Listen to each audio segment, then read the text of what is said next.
présence soit dans nos vies, que ton Esprit Saint repose sur nous, que les anges de Dieu scellent ce lieu, que ce lieu soit scellé au nom du Seigneur Jésus, par les anges de Dieu, par l'Esprit de Dieu, que maintenant toute opposition du malin soit liée, nous prenons autorité sur toute puissance, sur toute domination, sur toute principauté, quelle qu'en soit la nature, nous vous lions au nom du Seigneur Jésus, et nous délions chaque entendement spirituel ici, chaque volonté, chaque être intérieur, et que l'œuvre de Dieu se fasse totale et entière. Seigneur, que ton esprit repose sur nous, Esprit de Dieu, viens, prions, viens sur nous, conduis cette soirée, et que Jésus soit élevé dans nos vies au milieu de nous, pour la gloire de Dieu le Père. Te disons merci, notre Dieu, dans le nom précieux de Jésus. Amen.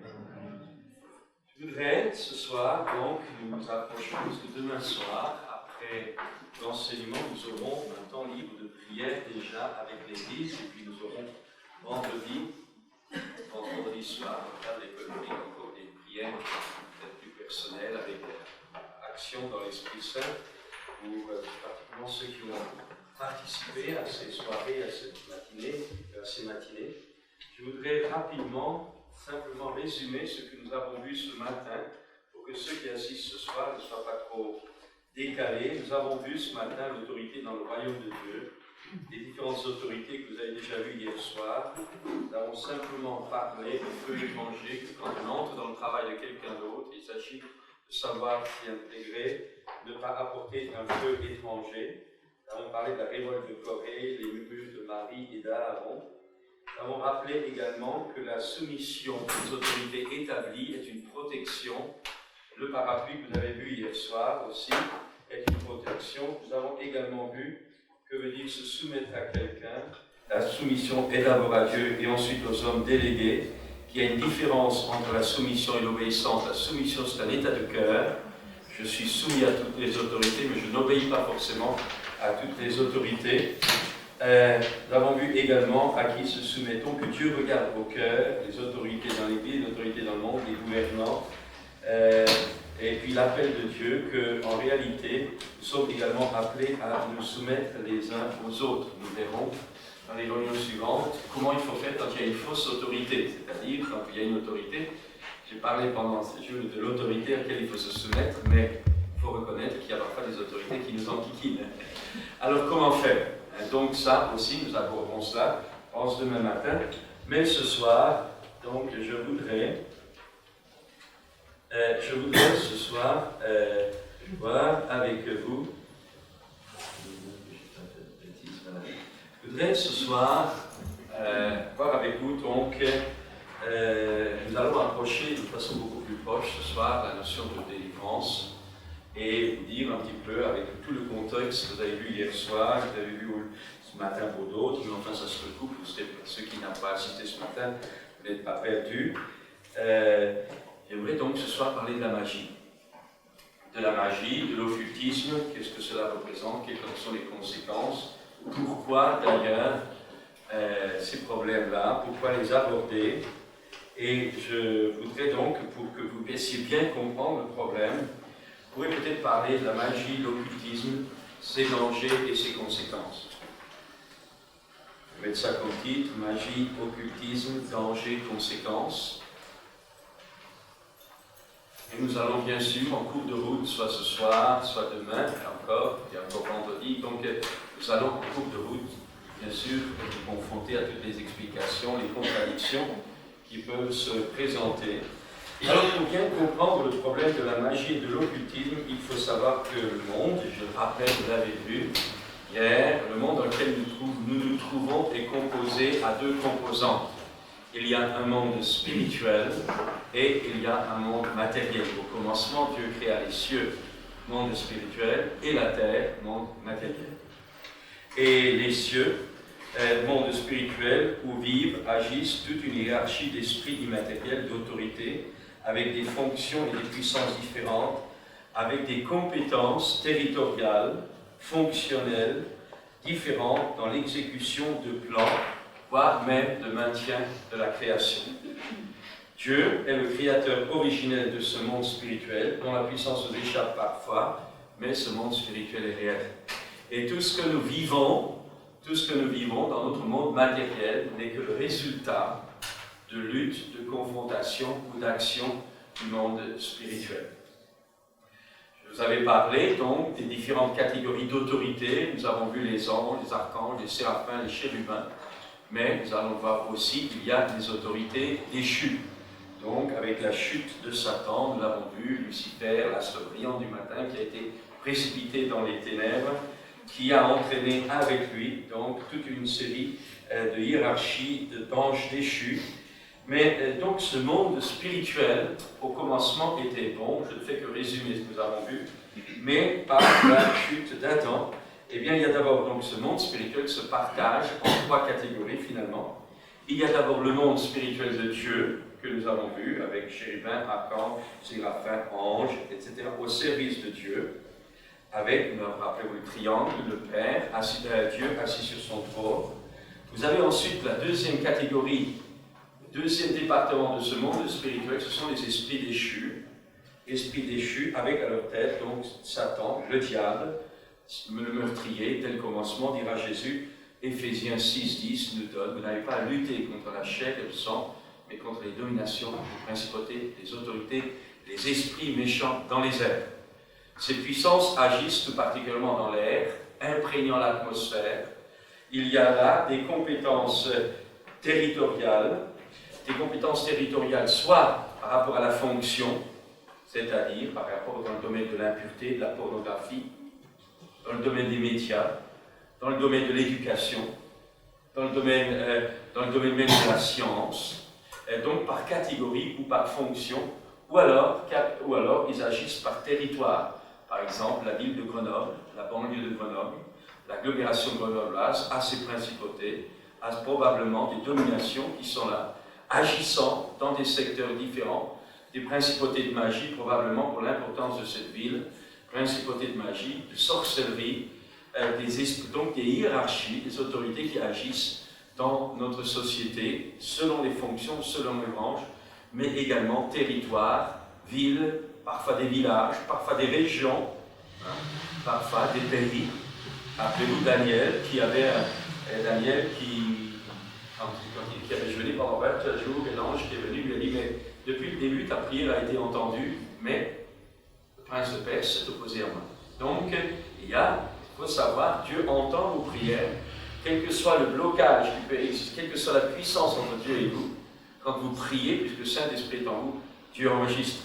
C'est la réponse parfois qui prend du temps, à la fois parce que Dieu nous apprend la persévérance, parce qu'il y a aussi dans la persévérance, Dieu travaille nos cœurs pour nous rendre capables de recevoir la réponse qu'il veut nous donner, mais il y a également l'opposition dans ce monde intermédiaire, que je vais rappeler hier soir, entre Dieu et les hommes. Donc il y a un combat spirituel qui se fait, un combat spirituel, nous allons le voir, dans lequel vous et moi nous sommes invités à entrer. Il n'y a pas que les anges de Dieu qui combattent, il y a nous aussi, nous devons combattre le bon combat de la foi, apprendre par notre être intérieur à nous mesurer à ses puissances. Par nos prières, nous nourrissons la vitalité des anges, mais également par notre onction, par le développement de notre relation avec Dieu, nous devenons de plus en plus efficaces dans le monde spirituel. Nous apprenons à agir dans le monde spirituel pour en voir les résultats dans le monde matériel. Jésus a dit, ce que vous liez dans les cieux est lié sur la terre. Ce que vous déliez dans les cieux est lié sur la terre. Donc, ce monde spirituel, occulte maintenant, au service de Satan. La grande différence, nous ne sommes pas des panthéistes, c'est-à-dire d'un côté Dieu, de l'autre côté le diable. Non, il n'y a qu'un seul Dieu, notre Dieu. Le diable est une créature. Ne confondez jamais Dieu et le diable. Ne voyez pas le diable comme l'être inverse de Dieu, c'est pas vrai. Dieu est le créateur, il n'y en a jamais eu d'autre. Et le diable est simplement une créature qui s'est rebellée contre Dieu. Donc, par la nature même des choses, le diable ne pourra jamais battre Dieu, puisqu'en réalité, il est déjà vaincu par Jésus en tant qu'homme. Donc, vous voyez, c'est un ennemi vaincu, mais qui, malheureusement, essaye encore, par la séduction, par l'intimidation, par le mensonge, de maintenir des territoires que Jésus lui a ravis à la croix du Calvaire. Donc, il y a donc ce monde déchu. Et on peut simplement dire que lui aussi a des dominations. Lui aussi, ce monde est hiérarchisé avec des princes de ténèbres, des autorités puissantes selon le terrain. Par exemple, dans la sorcellerie, c'est beaucoup plus fort que l'occultisme. Le satanisme, c'est encore plus fort. Comment on pourrait dire, le satanisme, c'est tout simplement des gens qui ont fait vœu de servir Satan. Pacte de sang avec Satan. L'occultisme est moins fort. Quelqu'un qui aura un guérisseur, qui aura cartomancienne, qui se fait faire les lignes de la main, qui fera des coups de pendule et des choses comme ça qui invoquent les esprits, c'est déjà pas mal. Hein? Mais le satanisme est beaucoup plus profond parce que c'est une décision, un pacte. Ce sont des serviteurs de Satan. Ce ne sont pas seulement des liés à Satan, ce sont des esclaves de Satan, volontaires. Ces gens-là sont beaucoup plus résistants, j'allais dire, que de simples personnes qui ont été liées à l'occultisme, qui sont tenues par des démons, alors que les satanistes, eux, collaborent avec les démons. Et quand on parle d'infiltration dans les églises, c'est malheureusement vrai, parce qu'ils ont une capacité de résistance à l'onction du Saint-Esprit qu'un simple occultiste n'a pas. Donc, il y a bataille, mais pour nous, les chrétiens, ce sont des ennemis vaincus. Il faut simplement savoir que ça existe, il ne faut pas faire l'autruche. Ce sont des réalités, il ne faut pas en avoir peur. Si vous en avez peur, vous êtes fichu, parce que l'arme du diable, c'est la crainte. Hein. Mais il faut savoir, c'est pour cette raison que je voulais montrer ces choses-là, il faut savoir que vos droits en Jésus-Christ, Jésus a dit, je vous ai donné le pouvoir de marcher sur toute la puissance de l'ennemi et rien ne peut vous nuire. Ça, c'est notre credo de base, ça, c'est notre position en Christ. Nous sommes assis en Christ dans les lieux célestes et l'ennemi est sous nos pieds. Malheureusement, il gigote tellement qu'on a l'impression que c'est lui qui est en haut et c'est nous qui sommes en bas. Alors il faut remettre les vérités en place, nous allons le voir. Il y a, ce qu'il faut savoir également, il y a des principautés dans les airs qui tiennent des territoires, des régions, et vous avez, comme dans la hiérarchie angélique, vous avez des anges déchus, des démons, des esprits. Des esprits qui cherchent, alors qui n'ont pas de corps, et qui cherchent à assouvir leurs instincts en pénétrant dans des corps, soit humains, soit d'animaux, pour assouvir leurs instincts. Un esprit impur cherchera un corps pour assouvir au travers de ce corps son impureté, oui. Ceux qui ont des malédictions sur eux, c'est moins fort quand même que ceux qui ont fait un pacte directement avec Satan. Bien sûr, il y a les victimes et il y a les complices. C'est ça que je voulais vous montrer. Hein. Il y a ceux qui carrément ont fait vœu pour Satan et lutteront contre les chrétiens jusqu'à la mort. Hein. Ça, c'est ce qu'on appelle le satanisme profond, les profondeurs de Satan, dans le livre de l'Apocalypse. Hein. Donc, il y a beaucoup de gens, même beaucoup de serviteurs de Dieu, sont au clair en ce qui concerne l'occultisme, mais quand vous leur parlez de satanisme, alors ils trouvent que vous allez trop loin, qu'il ne faut pas fouiller, qu'il ne faut pas chercher, c'est dangereux de mettre ces choses à la lumière, et si vous n'êtes pas au courant, quand dans des réunions, il y a des gars viennent, moi j'avais été à Genève, et un homme était là, il avait assisté à un sacrifice d'enfant dans une messe sataniste à Zurich. Hein? Ça existe de nos jours. Vous avez des disparitions d'enfants, vous retrouvez des enfants violentés, déchirés, déchiquetés, c'est comme ça. C'est souvent des situations comme ça. Les médias n'en parlent pas parce que vous voulez vous douter imprégné, mais ce sont quand même des réalités. Mais ce que j'aimerais dire là, donc, c'est que ces esprits cherchent, au moins les simples esprits d'impureté, etc., cherchent des corps. Rappelez-vous le démoniaque de Gadara, qui était rempli d'une légion de démons et qui, quand les démons demandaient à Jésus de leur permettre d'aller dans les pourceaux. Là, il faut comprendre pourquoi est-ce que Jésus a permis à ces démons de partir dans les pourceaux, probablement pour faire un phénomène de transfert. C'est-à-dire que si Jésus avait souvent, quand vous voyez des délivrances dans les évangiles, vous voyez que le démon tourmente la personne, la laisse à terre à moitié morte, hein, et il s'en va. Et probablement que Jésus, quand les démons lui ont demandé ça, il les a laissés aller dans les pourceaux, animal impur, donc ça risquait rien. J'allais dire, ces gens-là n'avaient pas le droit d'avoir des pourceaux, donc Jésus les laisse rentrer dedans, mais en même temps, les démons lâchent cet homme pour aller tourmenter les pourceaux. Cet homme est libéré. Jésus voit là une délivrance beaucoup plus facile, mais les pourceaux, eux, sont précipités dans l'eau et meurent. Il y a parfois, vous voyez des choses comme ça. Moi, un jour, au début, quand j'étais jeune, prédicateur, eh bien, j'ai vu un jour un prédicateur dans une réunion de 400 couverts commander au nom de Jésus de chasser un démon à une personne qui était devant. Et au moment où il a commandé, il y avait dans la salle une autre personne qui est tombée raide. Il y avait, alors les gens disent, ça y est, il a chassé ici, le démon est rentré là-bas. Ça peut se produire, mais que s'il y a faille. Mais sinon, en réalité, quand il avait commandé à telle personne, un autre démon semblable était dans l'autre et il a réagi en même temps. Hein, c'est des choses qui arrivent, mais je voudrais donc dire que les démons cherchent à nourrir leur désir par l'incarnation dans des hommes, dans des animaux. Mais je voudrais vous dire maintenant aussi que les démons peuvent aller dans des arbres ou siéger autour des arbres, dans des rivières, dans des lieux particuliers ou suivre des objets. Alors ça, si vous voulez, dans notre Europe matérialiste, intellectuelle, souvent on nous prend pour des fous, mais c'est réel. Dans certains arbres, si vous couchez la nuit sur certains arbres, certaines personnes qui se couchent le lendemain matin se réveillent fous.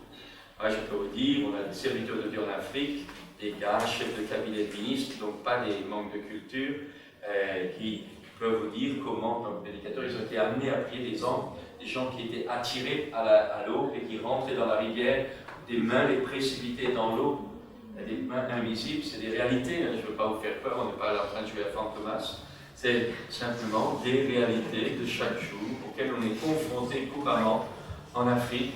Hein, si vous n'êtes pas, si vous dites oh, tout ça c'est assez perché, il ne faut jamais aller en Afrique, vous êtes inapte au service de Dieu, mais en plus de ça vous ferez déquiller, on vous rapatriera. Je vais prendre un exemple, nous avons eu un problème comme ça. C'était l'année dernière, une jeune fille qui était allée, qui avait fait l'école biblique, ici. Et elle est allée pendant 7-8 mois, elle a travaillé à l'intérieur de la brousse. Et nous avons eu, donc l'année dernière, il y a 2 ans, notre séminaire national, et puis on y allait. Et pendant qu'on était là-bas, alors elle était en brousse, elle est revenue pour assister au séminaire, donc une jeune missionnaire.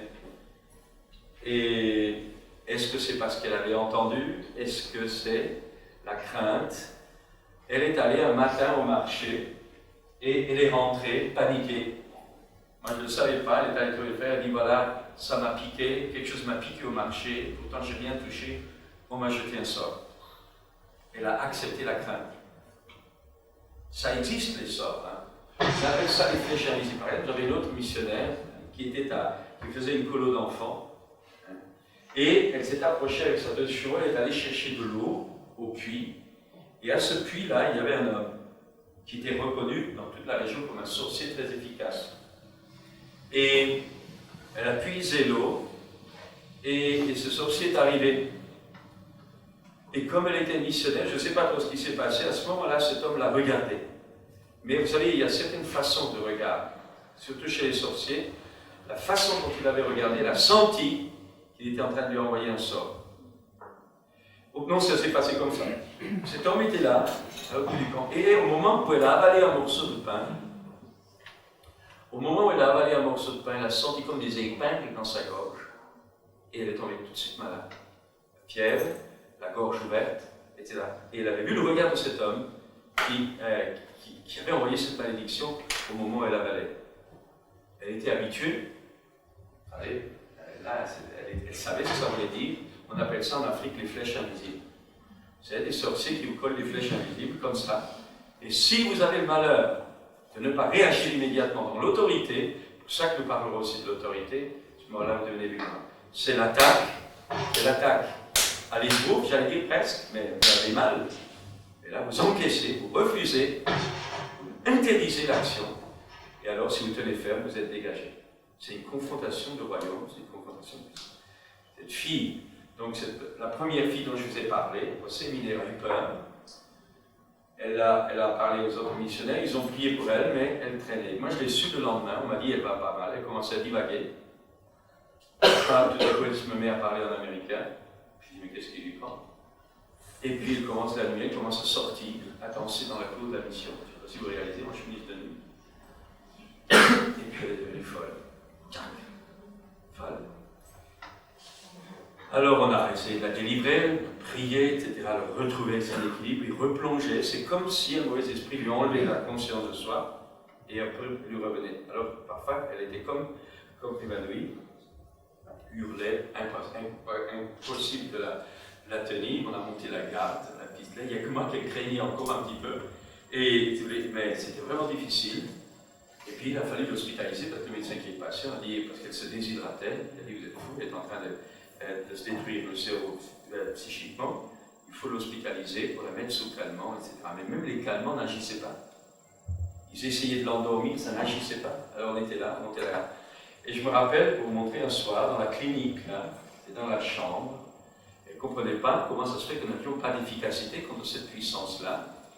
Et à un moment donné, j'étais amené à ordonner à Satan de libérer l'esprit de cette femme. Ça paraît peut-être de la folie, mais j'ai dit maintenant je délie l'esprit de cette fille. J'avais une fois entendu, moi je n'y croyais pas trop, vous savez, c'est dans l'expérience qu'on découvre que ça réagit.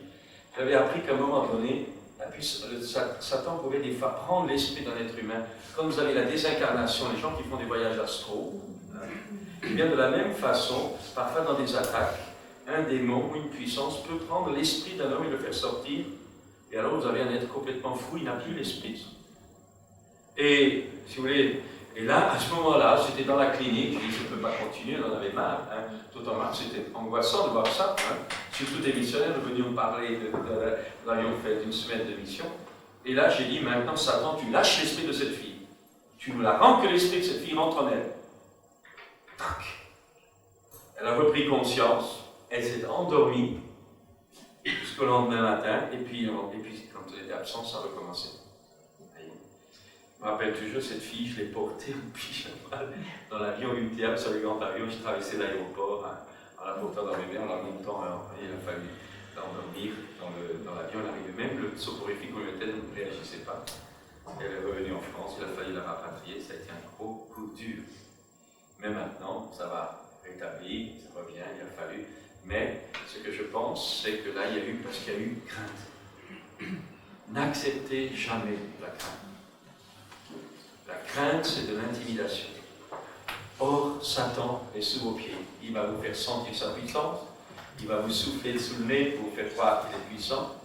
Alors, c'est à partir de ce moment-là que vous jouez votre avenir. Ou vous croyez à ce que vous sentez, vous êtes fichu. Ou vous croyez à ce que la parole de Dieu vous dit vous êtes, et alors vous gagnez. Tout est question de foi. Pour les bénédictions de Dieu, comme pour le combat spirituel. Mais ces choses-là, elles sont importantes. Je pourrais peut-être aussi vous dire, quand je vous parle des rivières, des lieux, des objets, eh bien on voit les objets, les gris-gris, les fétiches, les talismans, les amulettes, les porte-bonheur, tout ce que vous voulez, des objets que vous ramenez de certains pays, des objets culturels mais qui représentent un Bouddha, ou des choses comme ça. Eh bien beaucoup disent c'est de la culture, c'est rien du tout. Je peux vous garantir que c'est très très important. Je me rappelle pas une jeune femme, il y avait une sœur, une infirmière de l'église il y a quelques années en arrière qui était décédée. Et elle avait laissé son appartement à une amie à elle, qui était pharmacienne. Et un jour, cette pharmacienne m'appelle et elle me dit, écoutez frère, chaque fois que je suis dans cette salle à manger et que je tricote, voilà, que je prends des malaises, des troubles dans mes poumons, la tête qui me tourne, et dès que je vais dans ma chambre, c'est fini. Alors je pouvais quand même pas lui dire, restez toute la journée dans votre chambre. Alors je dis, bon mamie, on est allé avec un frère, et sa mère, nous avons prié, nous l'avons délié, elle a été au mieux. Mais le lendemain, ça recommence. Et puis elle est partie. Quand elle est revenue, la blague, il retéléphone encore. Frère, ça recommence quand je suis dans le truc. Je dis, est-ce que vous avez fouillé la maison? Est-ce que vous avez regardé? Il n'y a rien de particulier? Elle dit, non, je regardais partout, il n'y a rien. Bon, on retourne, on reprit pour elle. Bon, elle est dégagée. Et puis ça a recommencé encore. Et tout à coup, elle me téléphone. Quelques jours après, elle me téléphone, toute excitée. Et elle me dit, voilà, en tirant un tiroir, j'ai trouvé dans le service de vaisselle qu'il y avait en argent, il y avait aussi un service de cuillère avec des manches d'ivoire. Et elle dit, dans ce service, j'ai trouvé un petit miroir, un manche en ivoire avec un miroir. Et elle dit, quand j'ai regardé le manche, il y avait un Bouddha dessiné dessus, gravé dessus. Elle dit, qu'est-ce que je fais? Ben, je dis, cassez-le et mettez-le dehors. À partir de ce moment-là, ça a été fini, j'avais pour faire mal. Un petit Bouddha, il n'y a rien du tout, qui se casse, qui se brûle au feu facilement. Mais cet objet était suivi par un démon. Je vais prendre encore cette chose d'une autre façon. Un gris-gris, un fétiche. Je crois que je vous ai raconté cette fille quand on ouvrait. C'est à vous que j'ai raconté ça, je ne sais plus, je fais à droite à gauche. Je vous ai raconté cette fille qui est venue à l'évangélisation avec un sachet autour du cou, non? Non. Bon. Il y avait une fois dans une campagne d'évangélisation, une maman s'est approchée avec sa jeune fille.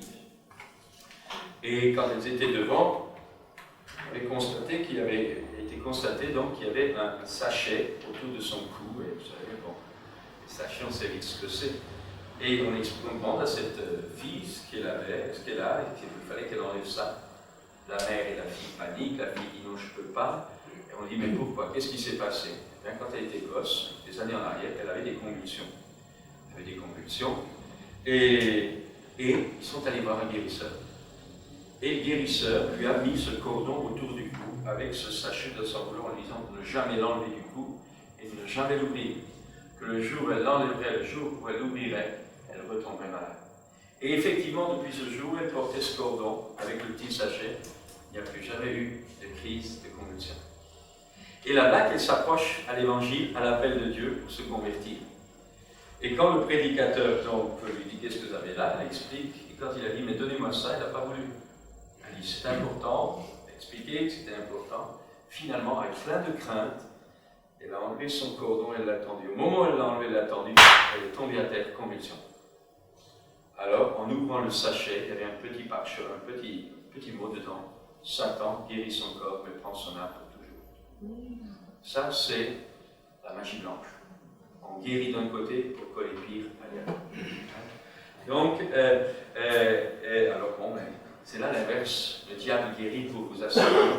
Jésus libère totalement. Celui que le Fils a franchi est réellement libre. Donc, nous devons savoir que ces choses-là existent. Les objets sont suivis par des mauvais esprits. Des personnes sont suivies par des mauvais esprits. Vous le sentez si vous êtes un prédicateur qui est habitué à la confrontation. Vous pouvez arriver dans une salle, vous entrez dans une maison, ou même vous arrivez pour prêcher dans une réunion, vous sentez parfois que là, dans l'auditoire, il y a quelqu'un qui est vraiment pas intéressant. Quand je dis pas seulement une âme à sauver, mais quelqu'un qui a été puissant. Vous savez parfois des gens dans des réunions publiques où viennent toutes sortes de personnes dans les organisations, il y a parfois des gens qui viennent, ils pensent que vous êtes comme un guérisseur, ils viennent se ressourcer, pensent-ils, dans ce qu'eux appellent le fluide. Mais malheureusement, quand ils viennent, quand vous les touchez, ce n'est pas le fluide qui rencontre, c'est la puissance de Dieu. Là, parfois catapulté. Hein. Après l'autre jour, à Toulouse, c'était à Toulouse, je sentais dans cette église, dans ce rassemblement, des gens qui étaient là, chargés de problèmes. Et il y avait là une jeune, je ne sais pas si c'était une réunionnaise ou quoi, mais au moment où elle s'est approchée, vous savez, il y avait l'onction de Dieu, au moment où je touche simplement son front avec mon doigt, je fais ça, précipité à 3 mètres, à terre, raide. Si vous voulez, il faut comprendre que les puissances existent. Comment est-ce que alors, je voudrais dédramatiser maintenant. Hein. Les démons, pensez pas, les cornes, le chaudron. C'est pas ça du tout. On va venir, c'est pas ça du tout. Un démon, c'est rien du tout, c'est un souffle. C'est pour ça que quand on chasse les démons, quand des personnes évacuent des démons, vous les voyez pas faire ça, ou vomir, et ça part. C'est rien du tout. Ça vous explique que le démoniaque de Gadara avait une légion de démons entre 4 et 6 000 démons, donc vous voyez que ça n'a pas un grand espace. Là, il n'y a pas beaucoup de place. Mais il peut y avoir des principautés, des princes, alors, beaucoup plus grands, en hiérarchie, qui peuvent se matérialiser. Ils se matérialisent, ils ont une apparence humaine, comme les anges peuvent se matérialiser. L'expérience montre aussi que les démons, certains démons, se matérialisent. Et ça aussi, on dit que c'est de la folie, on dit qu'on revient au Moyen-Âge, on dit que ces choses-là. Je peux vous dire que moi j'ai eu des confessions, on a été amené à délivrer des gens, des femmes qui avaient des visitations nocturnes, avec des relations sexuelles nocturnes, avec des manifestations, l'être humain paralysé ne pouvait pas bouger. Je n'insiste pas, mais je vous montre ces choses-là. Des esprits qui viennent visiter et qui ont des relations sexuelles avec des hommes ou avec des femmes. Et on sait aussi, alors bien sûr, la théologie classique dit que les esprits n'ont pas de sexe, les anges n'ont pas de sexe. On peut vous le dire dans l'expérience, qu'il y a des esprits qui couchent avec des hommes, donc une tendance, je ne dis pas féminine, mais couchent avec des hommes, et vous avez d'autres esprits qui veulent coucher avec des femmes. Pas la même attraction. On ne parle pas de l'homosexualité, vous avez des perversions des esprits incroyablement puissants qui sont là en action. Mais je veux dire, c'est normal. Je ne dis pas ça pour paniquer, je dis c'est normal. Les démons ont besoin d'assouvir leur passion. Et pour ça, parfois, quand ils peuvent rentrer dans un corps, ça marche. Quand ils ne peuvent pas, ils essayent de faire comme ils peuvent. Mais j'aimerais dire surtout ceci, c'est qu'il n'y a pas que les esprits, et j'arrive maintenant à la troisième catégorie spirituelle, la troisième catégorie du monde spirituel, c'est l'être humain. L'être humain, à la différence des animaux, a un esprit. Vous êtes à la fois spirituel et à la fois matériel. Par votre esprit, vous entrez en contact avec Dieu ou avec Satan. Par votre corps, vous entrez en contact avec le monde matériel. Et rappelez-vous que Jésus s'est incarné dans un corps matériel pour unir le spirituel avec le matériel. Et Jésus a triomphé de Satan sur le terrain spirituel et sur le terrain matériel. Alors, si vous voulez, les hommes sont spirituels alors, ou au service de Dieu. Par naissance, Dieu appelle simplement l'être humain est perdu. Il est perdu dans son péché. Pour être perdu, il n'a pas besoin de faire quelque chose. Il l'est par le péché héréditaire. Il l'est, tout homme a péché. Tout homme est privé de la gloire de Dieu. Jésus dit, si un homme ne naît de nouveau, il ne peut entrer dans le royaume de Dieu. Donc tout être humain, quelle que soit sa source, son passé, doit naître de nouveau, sinon il est perdu. Donc ça c'est important. Donc nous prêchons l'évangile, nous disons que Jésus dira à votre Père, vous avez peur votre Père le diable.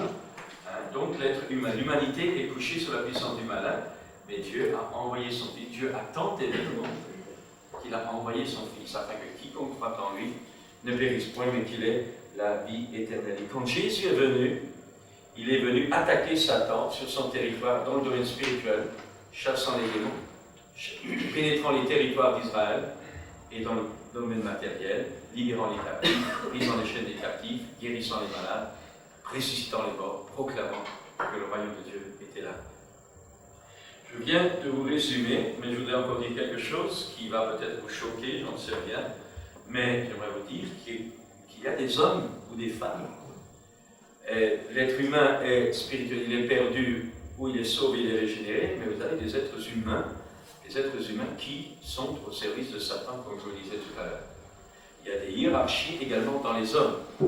Par exemple, il y a ce sorcier pygmée, frère du semeur, là, connaît. Le pygmée, il y a la cassette, il a la vidéocassette, si ça veut dire. Vous voyez ça et tout, je crois qu'il est là aussi. Eh bien, si vous voulez, ce sorcier nous racontait, qui est maintenant pasteur de nos églises, sorcier pygmée, avant, mais il racontait quand sa mère était sorcière, et il a tout gosse, on lui a fait des bains de fétiche, de boire du sang, toutes sortes de choses. Et à l'âge de 12-13 ans, il a voulu avoir son pouvoir à lui. Et il est allé voir, et vous savez, souvent le pouvoir se passe. Comme l'onction de Dieu se communique parfois par l'imposition des mains, dans l'ordination, eh bien, les sorciers font pareil, et ils se communiquent des dons. Et il est allé voir un sorcier pour lui demander le nom de la métamorphose, c'est-à-dire de métamorphose, de se transformer en animal, que les gens ne puissent pas le reconnaître. Je vous signale en passant que la sortie, le voyage, que nous appelons le voyage astral, mais que eux appellent sortir du corps pour attaquer, pour voyager, c'est quelque chose qu'un sorcier apprend dès le départ. Ce n'est pas le summum d'une croissance dans la sorcellerie, c'est ce qu'ils apprennent en premier. Mais là, si vous voulez, il est allé voir pour cette métamorphose, et le sorcier lui a dit, je te donne ce don, si tu m'apportes une âme humaine, si tu tues un homme. Et à l'âge de 13 ans, il a tué son premier homme, l'a apporté à ce sorcier, et il a reçu ce don de se métamorphoser. Alors moi je dis, mais tu te métamorphoses. Vous savez, il y a la télé qui est venue, tout ça, ils l'ont enregistré, il a été enregistré aussi là. Et alors, moi je lui ai dit, je me rappelle il y a 2 ans, quand on en a parlé, je lui ai dit, tu te métamorphosais en quoi? Il me dit en éléphant. Alors je dis, rigole pas. Il rigole pas, je lui ai dit, t'as vu tes bras? Et les pattes d'un éléphant, il dit, vous les blancs, vous comprenez rien. Il avait raison, les blancs, on est en retard. Alors il me dit, les blancs, alors je lui explique comment ça se faisait.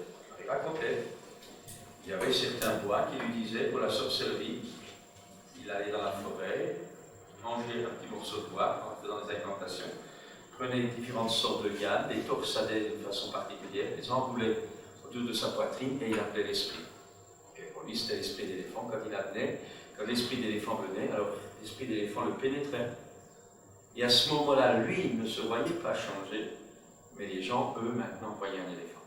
Et il avait la force de l'animal, il tuait, et les gens voyaient tuer un animal. Ce qui fait que lui, on ne pouvait pas l'accuser. Mais les gens avaient peur, parce qu'on savait qu'il avait des pouvoirs, donc il asseyait son autorité, et il se débarrassait des gens qu'il gênait. Et alors ça, je vous dis, ça me paraît extraordinaire, mais en Afrique, c'est monnaie courante. Quand vous achetez des croissants, à la boulanger du coin, vous avez des gens qui font ça quoi.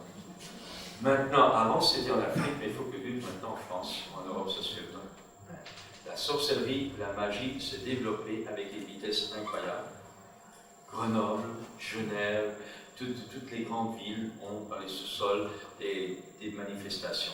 Nous avions l'année dernière, nos étudiants étaient au château, on logeait au château et on avait trouvé un grand pentagramme. C'était une branche avec des chandelles pour l'incantation à Satan. On a trouvé ça dans le parc. Si vous voulez, il faut vous dire, il faut enlever les œillères. Les gens disent, bon, ça n'existe pas, etc. Il faut vous enlever les œillères. Si vous voulez être efficace dans l'œuvre de Dieu, il faut savoir que ces choses-là existent. Il ne faut pas en avoir peur. On est là pour détruire les œuvres du diable. Il faut savoir que c'est un homme averti et une femme avertie sans mot d'eux. Donc, alors, qu'est-ce que je voulais dire? Eh bien, je voudrais vous dire simplement que je vous ai parlé des visitations parfois nocturnes d'un esprit. Je vous ai parlé parfois, vous pouvez être attaqué dans une réunion, ça m'arrive parfois d'être attaqué dans une réunion. Par exemple, généralement, pendant tout un temps, vous passez prudent, peut-être passer un peu. Eh bien, parfois, j'avais remarqué que quand certains jeunes venaient à l'imposition des mains, au moment où je leur ai imposé les mains, il y avait comme une main qui me prenait, qui m'écrasait les mains. C'était comme un signe, à la fois, c'était l'attaque, bien sûr, mais à ce moment-là, il fallait avec au nom de Jésus, je rejetais ça. Et j'ai découvert très rapidement que ces gars-là qui avaient ça, c'était des gars qui avaient fait la drogue et la magie en même temps. Et quand ils venaient, vous savez, à cette époque-là, je n'avais pas encore l'assurance que j'ai maintenant. Si je sens quelque chose, je réagis, je ne veux pas me laisser toucher. Mais il faut savoir que ça existe, ces choses-là. Mais il n'y a pas parfois aussi. Est-ce que c'est possible que je témoigne? Parce qu'il y a moins une chez Frédéric, comme ça, pour que les témoins puissent. Est-ce qu'il est possible que quoi?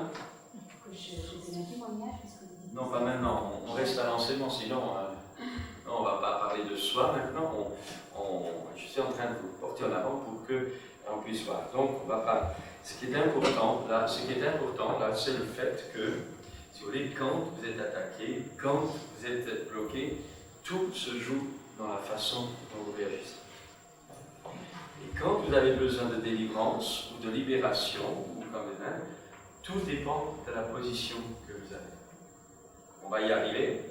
Si vous savez ce que vous êtes en Christ, ça marche. Si vous doutez de ce que vous êtes en Christ, vous vous faites avoir. Et c'est ça le combat de la foi. C'est croire, non pas ce que je sens, mais croire ce que je suis et que la parole de Dieu me dit. Très important. C'est la bataille contre les sens, c'est la bataille contre les manifestations, pas forcément par la force humaine, mais par une position de foi et de refus, une position positive de foi. Celui qui est en moi est bien plus grand que celui qui est contre moi.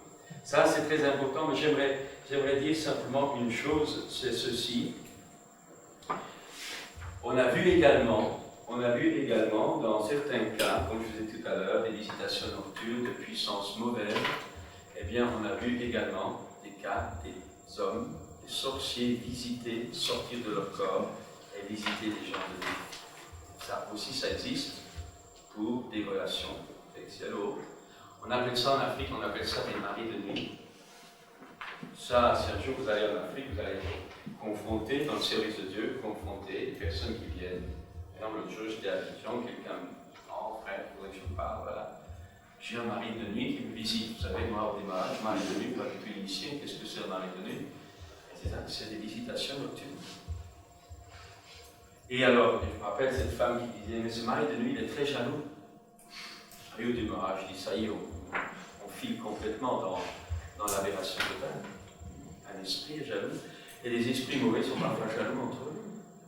C'est des créatures. Vous comprenez? Et ça, c'est... Vous voyez, donc, parfois, vous savez, un jour, je sais pas comment c'était, je crois, dans le bouquin, là, je crois que c'était, comment ça s'appelle, le bouquin de Catholique qui en parlait aussi, un petit peu qui en parlait, c'est-à-dire la différence qu'il y a entre un démon et un esprit humain. Alors, il y a des gens qui ont dit, mais c'est complètement aberrant, comment un esprit humain peut-il attaquer, se manifester? Et vous avez parfois des manifestations démoniaques, un démon qui est là, dans une personne qui la tourmente, vous priez, vous lui commandez de partir, esprit de ceci, esprit de cela. Et je ne sais pas du tout. Et alors, un jour, j'étais justement confronté à ce genre de cas. Et, si vous voulez, ce genre de cas, et à un moment donné, n'ayant aucun résultat, tout à coup, il y a eu la pensée du Seigneur. C'est chasse cet esprit humain. À ce moment-là, j'ai dit esprit humain, je brise ton corps, je te chasse au nom de Jésus. À ce moment-là, boum, parti instantanément. Attention, ce que je vous dis là, c'est pas écrit dans la Bible. Vous ne trouvez pas ce genre de truc dans la Bible. Quoi que vous avez, si quelqu'un a en lui l'esprit de la mort, je vous en ai parlé hier soir, mais il y a des puissances qui agissent dans le monde. Donc vous n'allez pas maintenant descendre dans la rue, choper quelqu'un et dire « Oh, t'as peut-être un esprit humain. » Non, ça du tout, n'en parlez pas, moi je vous fais de la formation, simplement, mais je dis ces choses-là existent. Alors, c'est difficile de savoir, parfois il faut là une direction de Dieu, il faut là une sensibilité, il faut, si vous voulez, n'importe qui ne peut pas faire ces choses-là, il faut avoir une formation, il faut être appelé par le Seigneur, c'est tout. Personne ne peut pas jouer de l'apprenti sorcier, quand tu n'es pas formé pour ça, ne touchez pas, mais il a des manifestations particulières dans certains endroits, à certains moments, dans certains lieux. Et je veux dire, par exemple, un jour je vous donne des expériences, c'est pas que je fais participer, non, la sœur voulait présenter son expérience, je comprends bien qu'on a envie de partager, mais non, moi je reste simplement dans les témoignages des nôtres parce que je veux vous amener un enseignement. Donc Quoi? Pouvez-vous nous expliquer ce que c'est l'esprit humain? C'est puissant, ça démontre. L'esprit d'un être humain. Vous avez un esprit d'un être humain qui sort du corps.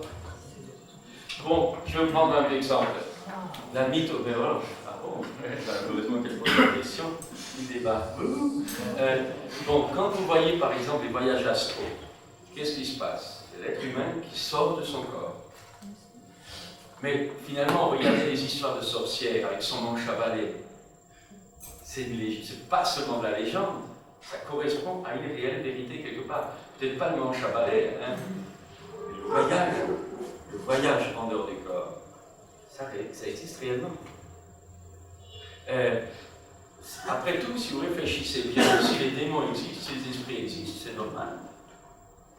Et si vous voulez, le pouvoir de sortir de son corps, se désincarner en un mot, c'est tout à fait possible. On a vu, par exemple, vous trouvez ça déjà dans la Bible. Dans la Bible, vous avez un exemple très simple, Paul qui dit qu'il a été ravi, 3e ciel. Il dit, si c'était dans mon corps, je ne sais, si c'est hors de mon corps, je ne sais. Ézéchiel, quand il était en déportation, a été transporté en esprit dans le temple de Jérusalem. Il n'y a rien d'exceptionnel. Si Dieu le fait, le diable copie. Et dans certains niveaux, dans certains domaines, le diable a un réel pouvoir. N'oubliez pas qu'il était le prince chez le bon protecteur, qui a un pouvoir très large. Donc, si vous voulez, je disais cela pour vous montrer un petit peu les hommes, l'esprit humain et le satanisme. C'est donc ce monde spirituel mauvais faisait partie au départ de la création de Dieu qui était bonne et sans méchanceté, et il y a eu chute. Chute dans les cieux, Satan s'est rebellé contre Dieu, chute sur la terre, l'homme s'est rebellé contre Dieu, le même obéissance, donc le même esprit, et Satan est devenu le prince de ce monde de ténèbres. Ceci étant dit, ce monde spirituel agit sur le monde matériel et humain de la deuxième création, sur la terre, sur le monde cosmique, des tremblements de terre, des tempêtes, des ouragans, etc., sur les hommes, sur les animaux qui m'habitent. Je prends un exemple, Jésus est dans la barque et il dort, la tempête se lève et la barque est en train de sombrer, Jésus se lève et il commande au vent et il commande à la mer. Derrière ces éléments, il y a une puissance de destruction, l'esprit de souffle démoniaque qui était en train d'utiliser la création pour détruire Jésus. Il y a, regardez voir, vous voulez un exemple biblique, encore, regardez Job. Satan réclame Job devant Dieu. Dieu lui dit, ne touche pas son âme. Qu'est-ce qu'il fait? Eh bien, il fait produire un éclair, bon, les enfants de Job meurent, tremblement de terre, la maison s'écroule. Le diable utilise parfois la création. Et il y a des puissances cosmiques qui tiennent l'univers. Hein. Et si vous voulez, le diable peut jouer, et ça vous explique que Jésus, lui, eh bien, se mesurait au diable au travers des éléments. Oui, au travers des éléments de la création, et ça vous explique le pouvoir qu'avait Jésus de multiplier les pains, de multiplier les poissons, le pouvoir qu'il avait sur la matière, le pouvoir de commander que le figuier soit maudit. Tout est vivant aux yeux de Dieu. Un arbre est vivant. Vous savez, on sait par exemple, si vous parlez à vos plantes, si vous parlez à vos fleurs, hein, si vous parlez, eh bien, on a vu des personnes, par exemple des mémés, qui avaient l'habitude de parler à leurs fleurs comme à des amis. Ça se développe. On a vu par exemple dans les hôpitaux, on a une fois fait la comparaison, dans les hôpitaux, il y avait les mêmes plantes dans le même lit, dans les différentes chambres. Dans une des chambres, il y avait une chrétienne à qui on lisait tous les jours la Bible à haute voix. La plante se développait, parce que les autres plantes étaient toutes raboutées. Comprenez bien que Jésus a dit, si tu dis à cette montagne, il n'a pas dit si vous priez que cette montagne se déplace, il a dit si vous dites à cette montagne. Il faut absolument nous déconnecter de notre intellectualisme. Quand nous entrons dans les choses de Dieu, nous entrons dans un monde spirituel où on ne raisonne pas pareil. Et si vous voulez, aux yeux de Dieu, Dieu nous demande de parler.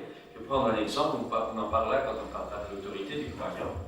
Pendant longtemps, je priais pour qu'un cœur fonctionne normalement, je priais pour que personne soit guérie, jusqu'au jour où, à un moment donné, j'ai été confronté à une personne qui avait des problèmes cardiaques. Et quand on a prié pour elle, elle s'est enroulée sur elle-même. En hurlant, j'ai mal, j'ai mal, j'ai mal. Et moi, je chassais Satan. Donc, je disais, plus je commandais, pire c'était. Et à un moment donné, cette petite voix intérieure de Dieu m'a dit, tu as oublié de parler à son cœur. Et alors, je me suis adressé au cœur physique. Et je dis, au nom de Jésus maintenant, tu refonctionnes normalement. Instantanément, comme une bougie qu'on éteint, s'est arrêté, guéri. Pas de la blague, je peux vous donner le nom de cette personne, c'était la femme à Jean-Marie Ribet. Elle est maintenant au Tchad. Jésus parle à des organes. Parle au figuier, que jamais fruit ne laisse de toi. L'autre soir, j'ai vu une femme qui était approchée, alors, et bon, elle avait des problèmes, donc j'ai tendu votre main, et elle avait un bras plus court que l'autre. Alors tout le monde regardait, alors j'ai dit, qui n'a jamais vu de miracle? Vous savez, tout le monde est gamin, tout le monde est venu à peu près, comment on se rallonge, etc. Et j'ai dit, maintenant, je ne vais pas prier pour vous, j'ai dit, c'est vous qui allez commander. Cette femme n'avait jamais commandé. Elle était là, Seigneur. Je dis pas Seigneur, on ne prie plus maintenant. Je dis pas Seigneur. Pourquoi? Oh non, tu dis Seigneur, tu avances. Ça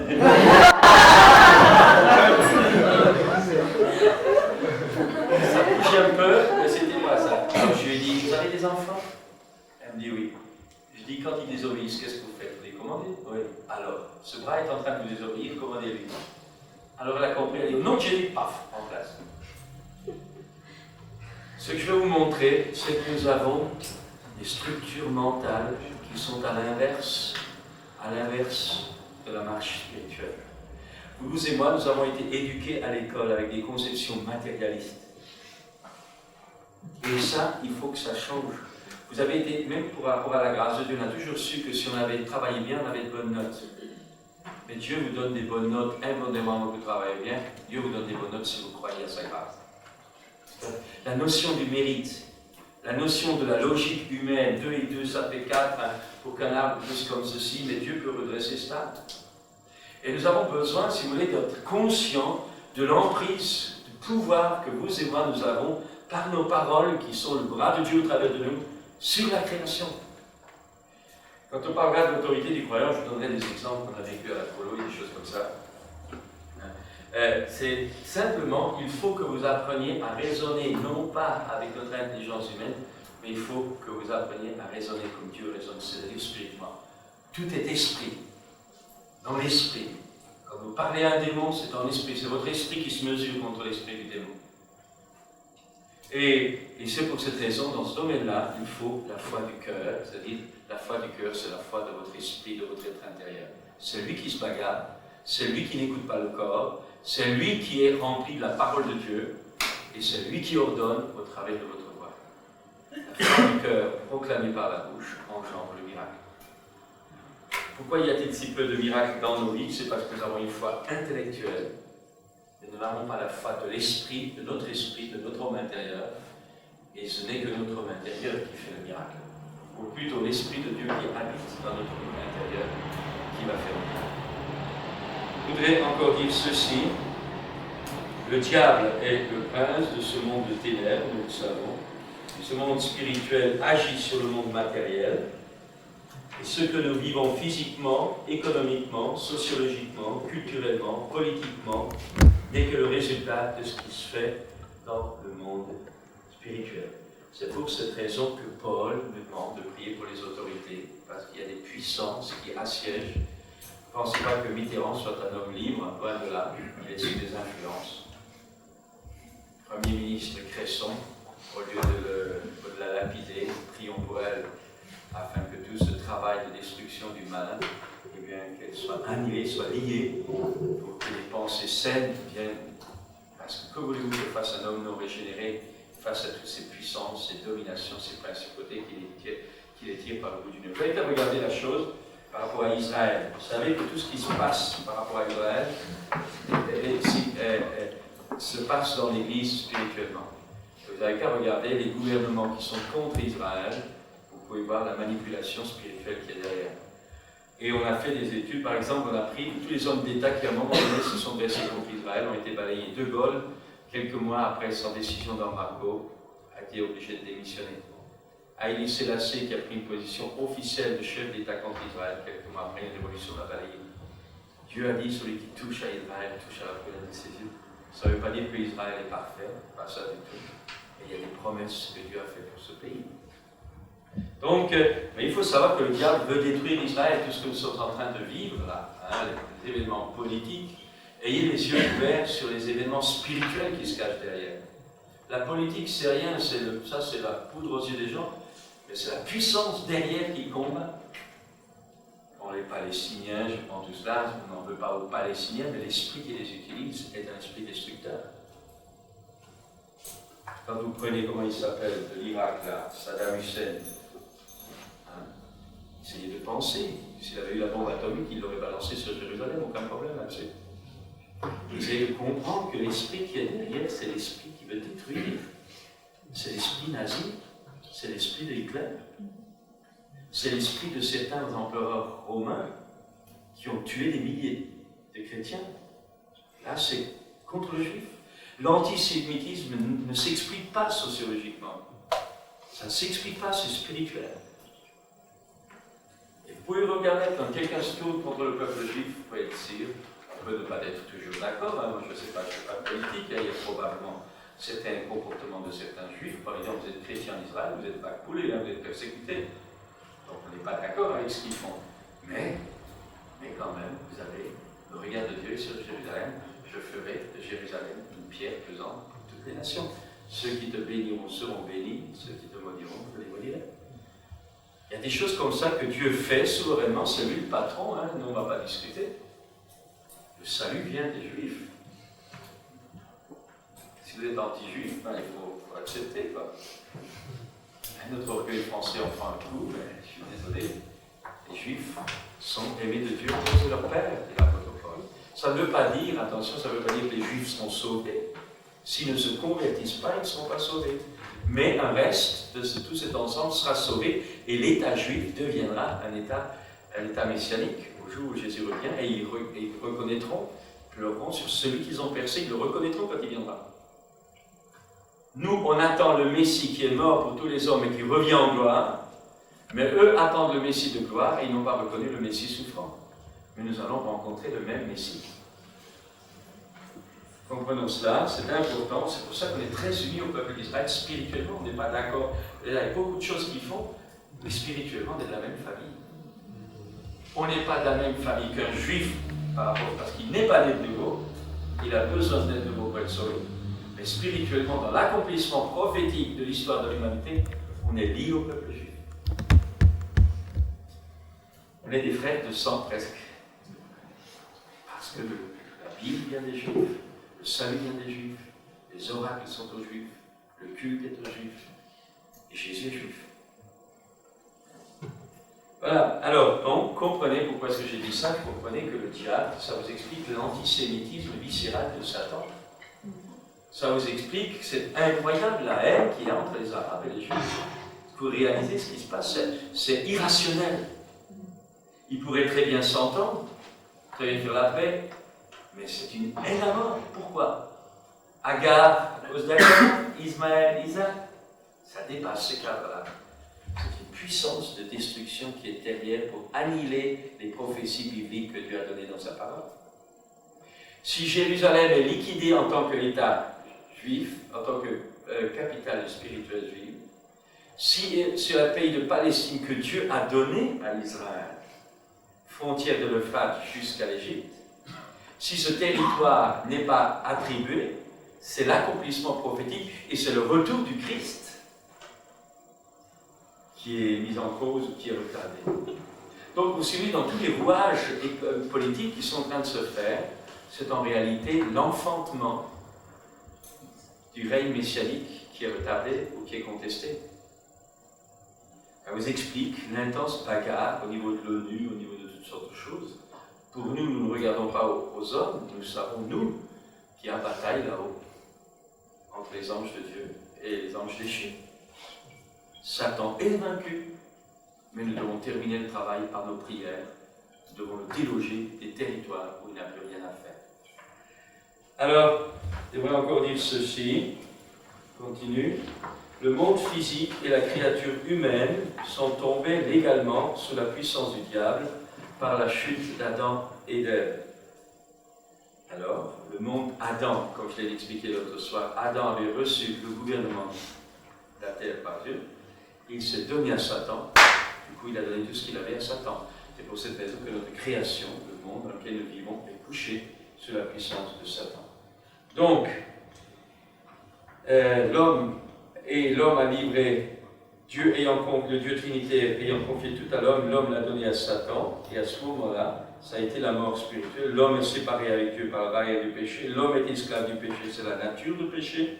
L'homme est sous la puissance du diable, il est mort spirituellement, et la création elle-même a été soumise à la vanité et attend la révélation des fils de Dieu et sa libération. Satan a donc désobéi, il s'est rebellé dans les cieux, l'homme a désobéi, il s'est rebellé sur la terre. C'est le même esprit, la désobéissance est aussi coupable que la divination. Et comme je le disais ce matin, il y a parfois des personnes qui ont besoin de délivrance, ils n'ont jamais tué, ils n'ont jamais volé, ils n'ont jamais commis adultère, mais à un moment donné, ils ont violenté leur conscience et ils ont désobéi à une lumière que Dieu leur a donnée, et à ce moment-là, ils ont ouvert la porte à une puissance. Qu'est-ce que je pourrais encore dire? Ceci explique les haines, les crimes, les maladies, les infirmités, les guerres, les foyers brisés, les enfants abandonnés, la famine, les tremblements de terre avec les morts, la drogue, la mauvaise sexualité, la moralité destructive de la famille avec toutes les conséquences néfastes pour le couple, les enfants, la société. Cela explique aussi les difficultés économiques telles que le chômage, etc. Il y a la responsabilité de ces puissances qui sont derrière et bien sûr aussi la responsabilité de l'homme qui est pécheur. Les deux s'entendent bien pour faire le mal. La cause primordiale de tous nos ennuis est d'abord spirituelle. La responsabilité de l'être humain ne vient qu'après, car l'homme est esclave d'un monde spirituel trop fort pour lui et qui est méchant, expert depuis la création du monde pour faire le mal, tout en gardant les hommes dans l'ignorance de la voie du salut. Là, alors bien sûr, c'est là que vous pouvez comprendre le message de l'Évangile, je le dis quand même au démarrage. C'est là que la bonne nouvelle de l'Évangile intervient. Dieu a tenté le monde, il a donné son Fils unique, afin que quiconque croit en lui, mais qu'il ait la vie éternelle. Il y a 2000 ans, par sa mort, le Christ règle le problème légal du péché qui nous sépare avec Dieu face à la justice de Dieu. Il enlève la barrière du péché entre Dieu et nous. Par sa résurrection, le Christ règle, lorsqu'il vient en nous, nous libère de la nature de péché que nous avons hérité de nos pères. Par son sang versé et sa vie offerte, il enlève toute culpabilité sur nos vies et il enlève tout droit à Satan de nous accuser, puisque Jésus a payé à notre place, le diable perd tout droit d'accusation. Et enfin, par son baptême dans l'Esprit, par le revêtement de puissance, Jésus donne aux chrétiens le pouvoir de marcher sur toute la puissance des ténèbres et d'aller détruire les œuvres du diable dans ce monde. Je viens de vous résumer très simplement ce que c'est que le monde spirituel mauvais peut encore attaquer, mais le chrétien uni à Christ par une rencontre personnelle et vivant en communion avec Dieu, non seulement est délivré de la puissance du diable, mais devient ambassadeur et moyen de délivrance de la part du Christ vers tous ceux qui sont encore couchés sous la puissance du malin. Marc 16, verset 15, dit « Voici les miracles qui accompagneront ceux qui auront cru en mon nom. Ils chasseront les démons. » Conclusion. Les chrétiens authentiques. On arrive à la première conclusion, je fais ça une introduction, on ira plus loin tout à l'heure. Les chrétiens authentiques sont des signes et des présages dans ce monde enténébré et réduit à l'esclavage.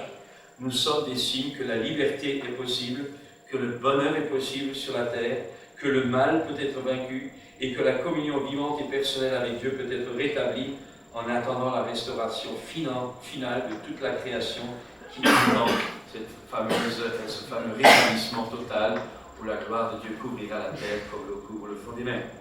Donc, si vous voulez, évangéliser, être chrétien, c'est montrer à un monde couché sous la puissance du malin qu'il y a une solution. Cette solution a été acquise à la croix du Calvaire, que Satan est vaincu, qu'il sait qu'il en a encore pour un peu de temps, mais il est vaincu. Et partout où il y a des enfants de Dieu, nous devons établir cette victoire dans les circonstances où le diable soit nous attaque, soit où Dieu nous conduit à délivrer ceux qui sont sous l'emprise du diable. L'évangile est donc un message de salut, montrant le chemin qui est une personne, le Christ, et non pas une religion. Bon, ce chemin vient par la repentance de notre conscience face au péché, face au mal, face au péché de nos pères, par le désir également de changer de maître et de royaume, par une décision personnelle de se convertir à Dieu en abandonnant notre nouvelle manière de vivre, par une confiance en Dieu qui peut briser toutes les chaînes que le diable et la vie ont pu tisser sur nous. En un mot, c'était un peu long pour l'introduction, être libre, c'est pouvoir faire ce qui est juste, honorable et droit, et non pas faire n'importe quoi en suivant les passions dont nous sommes esclaves. Alors, seule la vie du Christ vivant en nous peut nous affranchir de toute chaîne. Alors, après cette longue introduction, je pose la question, vous êtes libre ou pas? C'est là que vous pouvez déjà commencer à voir les luttes qu'on peut avoir. Bon, simplement ceci. Nous avons deux ennemis dans notre vie, le diable et, comme je le disais hier, le péché, la nature de péché. Le péché, la nature de péché, vous ne pouvez pas la chasser, ça ne se chasse pas, ça se crucifie. Par exemple, si je suis jaloux, j'ai beau chasser, la jalousie ne partira pas, parce que la jalousie, c'est un état de la nature de péché. Alors qu'est-ce que je fais pour m'en libérer? Je la crucifie, j'y renonce par une décision personnelle, en comptant sur l'Esprit de Dieu pour noyer cette vitalité de ma jalousie par la vie et l'amour du Christ. Donc, si vous voulez, mais par contre, la jalousie, si je l'ai pratiquée, peut avoir attiré, soit si déjà dans toute ma famille, on sait qu'il y a un caractère jaloux dans toute la famille, eh bien, cette façon de vivre a pu attirer plus et parfois plus qu'une expression de ma nature de péché, mais cette façon de vivre a pu attirer un esprit de jalousie. À ce moment-là, c'est beaucoup plus grave. Il y a un esprit de jalousie, vous ne pouvez pas y renoncer, vous ne pouvez pas le crucifier parce que ce n'est pas de votre nature de péché. Un esprit de jalousie, là, ça se chasse. La chair se crucifie en y renonçant, un esprit, ça se chasse en lui ordonnant de partir. Alors, vous savez, et c'est là que nous commençons maintenant à aller un peu plus loin, c'est là que commencent les gros débats. Est-ce qu'on doit chasser des démons que des inconvertis? Est-ce qu'on doit chasser des démons de chrétiens? Comment cela se fait-il? Il est possible que les chrétiens, puisqu'ils sont nés de nouveau, puisque toutes choses anciennes sont passées, puisque toutes choses sont devenues nouvelles, est-ce que c'est possible qu'un chrétien, etc. Nous allons le voir, mais à la base de tout ça, il y a ce Colossiens 3:2 qui dit que Jésus a dépouillé les autorités, les dominations, les principautés, en les livrant publiquement en spectacle et en triomphant d'eux par la mort de la croix. C'est ce que j'ai partagé hier soir. Donc, j'aimerais, avant qu'on arrive dans le vif du sujet, donc j'ai voulu vous résumer ce que Jésus a accompli. Je voulais vous résumer également le monde spirituel auquel vous et moi nous avons affaire. Je voulais vous résumer également le combat que nous avons contre notre nature de péché. La chair a des esprits contraires. La chair a des désirs contraires à ceux de l'esprit. Il y a bataille entre nous, ça c'est pas démoniaque. Ça c'est notre nature qui est là, avec son fichu caractère. Et ça, il faut l'amener à la croix, il faut refuser de s'y plier, compter sur le Seigneur. Et comme je le disais, je crois hier, n'essayez pas de lutter contre une cocotte minute qui va vous exploser dans le visage. N'essayez pas de lutter sur un sentiment de jalousie parce que vous êtes jaloux. mais remplacez la jalousie par l'amour. En un mot, vous, au lieu de lutter contre quelque chose, vous le remplacez par la qualité de Jésus correspondante. Si vous avez de la haine, vous n'allez pas dire je ne veux pas haïr, je ne veux pas haïr, je ne veux pas haïr, je ne veux pas haïr, je ne veux pas haïr, je ne veux pas haïr, non. Vous dites je veux aimer. Et l'amour du Christ qui vient alors en vous annule les effets de la haine. C'est par la vie que vous engloutissez ce qui est mortel. Ce n'est pas en luttant contre le mortel, c'est en vous revêtant Jésus-Christ. Mais alors, on va dire ça encore, il faut que ce soit bien compris quand on va aborder le problème de la délivrance, c'est que quand Dieu a ordonné à Israël de pénétrer dans Canaan, il leur a dit, voilà, je vous donne Canaan. Il a dit ça à Moïse et à Josué et aux autres. Eux, ils étaient au Jourdain. Ils étaient de ce côté. Ils avaient voyagé pendant 40 années dans le désert à cause de leur incrédulité. Et puis c'est enfin la génération des aînés est morte. Et maintenant, il faut qu'ils pénètrent. Et Dieu dit à Josué, tout sol que foulera la plante de votre pied, je vous le donne. Ça a été les différentes villes, etc. Mais vous remarquez une chose, c'est qu'avant qu'ils entrent dans le pays, Dieu avait dit, je vous le donne. C'était un don de Dieu, Dieu leur avait donné. Mais maintenant, ils devaient croire que Dieu leur avait donné, et parce que Dieu leur avait donné, il fallait maintenant qu'ils le prennent. Alors je transpose ça dans l'évangile parce qu'on dit beaucoup, mais l'hérédité c'est fini, Jésus nous a délivrés de notre passé, etc. La Bible dit, je transpose dans l'évangile, je fais une barre là, la Bible dit que nous avons tout reçu pleinement en Jésus-Christ. Nous avons reçu l'héritage. Jésus-Christ a été fait pour moi sagesse, justice, sanctification, rédemption. Vous avez tout pleinement en Jésus-Christ. Dès que je me convertis, quand je rentre dans le territoire, dès que je me convertis en Christ, je ressuscite avec Christ, je suis assis avec Christ dans les lieux célestes, et maintenant je suis à lui et il est à moi, il est en moi. Celui qui est en moi est plus grand que moi. Ça, tout ce qu'il est, tout ce qu'il m'a acquis, tout ce qu'il possède est à moi et je suis à lui. Ça, c'est en Christ, spirituellement. Mais cette réalité spirituelle, je ne l'ai pas assimilée dans la nature, je ne l'ai pas assimilée dans ma foi encore, c'est plutôt intellectuel, et je dois, ces réalités en Christ qui m'ont été données, je dois, comme eux devaient prendre leur territoire, je dois les réaliser dans ma propre vie, les faire miennes dans l'expérience. Vous comprenez? Alors, la délivrance n'est pas quelque chose rajouté à la croix. La délivrance, c'est simplement saisir ce que la croix nous a acquis, nous a apporté. Et c'est là que vous comprenez les bagarres dans les milieux évangéliques. C'est comme les gens pour le baptême du Saint-Esprit, les frères évangéliques disent comment le baptême du Saint-Esprit, deuxième expérience. Ce n'est pas, ça c'est les raisonnements humains, c'est toujours notre théologie qui essaie d'expliquer. Mais en réalité, le baptême du Saint-Esprit n'est pas une deuxième expérience. Le baptême du Saint-Esprit, c'est simplement un aspect de l'héritage que Dieu me donne en Jésus-Christ. Nous sérions les choses, mais en réalité, c'est un ensemble. Christ est une vie. Celui qui a le Fils a la vie. Il n'a pas des rondelles de saucisson doctrinaux. Donc, il est important, il est important de comprendre qu'en réalité, quand les gens disent on rajoute quelque chose dans l'évangile, quand on parle de délivrance, ce n'est pas vrai du tout. Alors, je vais dire maintenant autre chose. Vous avez un être humain, je prends Isaac, vous avez un corps, et vous avez des jambes. Mais en réalité, le corps physique, ce que je viens de dessiner, c'est l'enveloppe physique, c'est l'homme extérieur. Mais vous avez un deuxième aspect, c'est ce qu'on appelle la personnalité émotionnelle, l'intelligence, l'ego, l'âme, les émotions. Et vous avez à l'intérieur, l'homme à l'intérieur maintenant, c'est l'esprit, votre être intérieur, qui parle, la conscience, l'intuition, un petit point intérieur, ou la révélation, les yeux du cœur. Et de la même façon que notre homme extérieur a 5 sens physiques, notre homme intérieur a des sens spirituels. Voyez, sentez combien le Seigneur est bon. Vous ne sentez pas la bonté du Seigneur, mais vous pouvez la ressentir spirituellement. Que le Dieu de paix illumine les yeux de votre cœur. Vous avez des yeux dans votre cœur. Ce n'est pas vos yeux physiques. Vous pouvez voir la présence de Dieu sans la voir physiquement. Vous le voyez avec les yeux intérieurs. Et la parole de connaissance que vous exercez, c'est cette capacité de voir par des images mentales par des intuitions, des réalités spirituelles que vos yeux physiques ne voient pas. Donc, par notre éducation matérialiste, nous avons développé l'homme naturel physique, et maintenant, en tant que chrétiens, nous devons développer l'homme spirituel.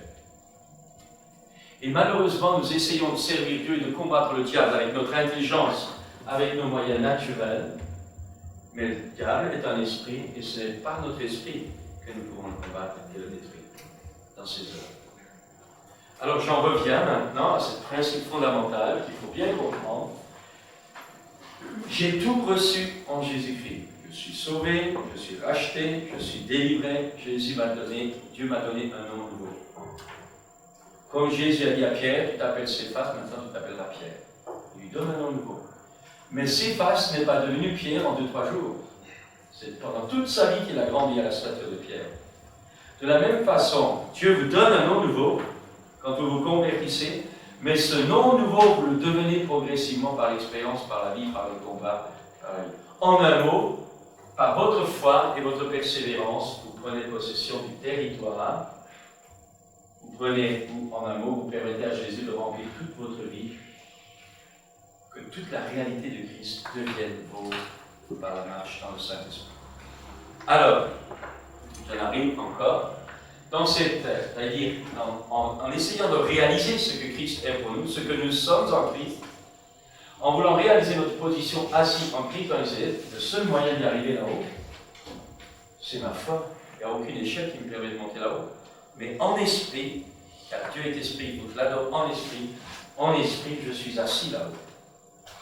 Par ma foi, en esprit, je suis assis là-haut. Donc ma foi, par la lecture de la Bible, par la révélation et la direction et l'obéissance au Saint-Esprit, ma foi s'approprie progressivement, à fur et à mesure que je le réalise, ma foi s'approprie toutes les réalités du Christ. C'est ce que dit l'apôtre Paul. Pierre, affectionnez-vous aux choses d'en haut, là où Christ est assis à droite de Dieu. Vous me suivez là? C'est important que vous compreniez cela, parce que, alors donc, mais maintenant, dans cette appropriation de tout ce qui m'a déjà été donné dans le monde spirituel, savez-vous que la guérison, ce n'est pas quelque chose que vous allez persuader Dieu de vous donner, vous êtes déjà guéri dans le monde spirituel. Si vous êtes attaqué par le malin, que vous avez une oppression peut-être encore du malin, vous êtes déjà libéré dans le monde en Christ. En Christ, c'est fait. Alors la délivrance, ce n'est pas quelque chose que Dieu va vous donner en plus du Christ. La délivrance, c'est tout simplement expérimenter, vivre par l'expérience ce que vous avez déjà reçu par la foi. Et par ce que vous avez déjà reçu en Christ, que Dieu vous a déjà donné en Christ. C'est important que vous compreniez ça. Donc si, au moment donné, et votre combat sera entre ce que la parole de Dieu dit que vous avez, et ce que votre corps physique vous dit que vous n'avez pas. Et c'est ainsi qu'il y a ce qu'on appelle le combat spirituel. Moi je proclame, j'apprends à lutter contre mes sens, j'apprends à lutter contre la puissance, en disant comme Jésus a dit, il est écrit. Mais voilà, maintenant on va arriver un petit peu plus loin. Là je vous ai montré la base de toute croissance spirituelle, la base aussi du progrès spirituel, et c'est le Saint-Esprit, comme ici ils ont été conduits dans le désert et ensuite dirigés par le chef de l'armée des Delta, ils ont été conduits par le Seigneur à prendre les différentes villes. De la même façon, le Saint-Esprit va nous conduire dans les profondeurs de Dieu et va nous révéler progressivement toutes les richesses de Christ. Et chaque révélation m'amène la vie correspondante. Parce qu'une révélation de Dieu est communicatrice de la vie qu'elle révèle. Et c'est ainsi que, si vous voulez, de gloire en gloire, de révélation en révélation, mon être intérieur est transformé à l'image de Christ, mais mon corps et mon âme suivent. Encore ceci, quand je nais de nouveau, alors je reviens, quand je nais de nouveau, avant ma conversion, mon esprit est mort aux choses de Dieu. Et c'est le corps physique qui domine, les passions dominent. Quand je nais de nouveau, l'esprit, là, la lumière de Dieu vient dans mon être intérieur. Mais mon être extérieur connaît encore tous les problèmes. Je prends un exemple. Regardez autour de nous. Alors on parle beaucoup d'hérédité. On dit Jésus nous a libérés de l'hérédité, alors de dire qu'il y a des hérédités familiales qui suivent, c'est complètement faux puisque Jésus en a libéré. Je peux vous garantir, si vous avez des parents ivrognes, regardez le résultat dans les enfants. Et quand un enfant se convertit, ce n'est pas parce qu'il est converti, c'est-à-dire né de nouveau, que automatiquement son corps physique est libéré et guéri instantanément des conséquences de l'alcool de son père.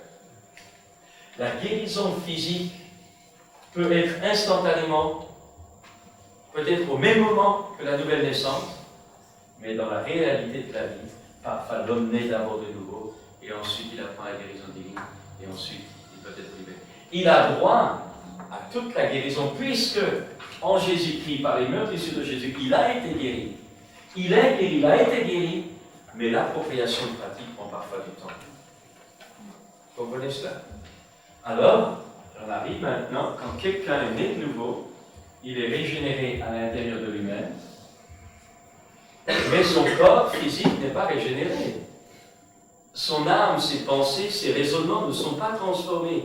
Et c'est jour après jour, par la lecture de la Bible, par l'obéissance à ce que Dieu lui montre, que progressivement il développe son être intérieur, pour que progressivement son esprit, qui était englouti sous les désirs de la chair, son esprit devient le maître, et c'est l'esprit maintenant qui va diriger le corps, c'est l'esprit qui va diriger les choix de la vie, c'est son être intérieur dans lequel habite le Saint-Esprit, ou c'est le Saint-Esprit au travers de notre esprit qui va nous conduire dans le chemin et qui progressivement va nous libérer de l'emprise du corps. Je dirais que quand quelqu'un commence la vie chrétienne, lorsqu'il est toujours encore esclave de ses passions, donc des nouveaux chrétiens, on a encore plein de défauts, on dit que vous êtes un chrétien charnel. Pourquoi? Parce que vous êtes encore sous l'influence de la chair. Mais quand vous êtes devenu un chrétien dirigé par votre être, quand votre être intérieur a été relevé et que le Saint-Esprit, alors vous êtes devenu un chrétien spirituel, c'est-à-dire dirigé par l'Esprit. Ok? Là, vous me suivez? Pas de problème jusqu'à présent. C'est important que vous compreniez ça, parce que sinon vous aurez des problèmes par rapport à tout ce qu'on raconte sur la délivrance et des trucs comme ça. Cherchez les comptes. Alors, donc,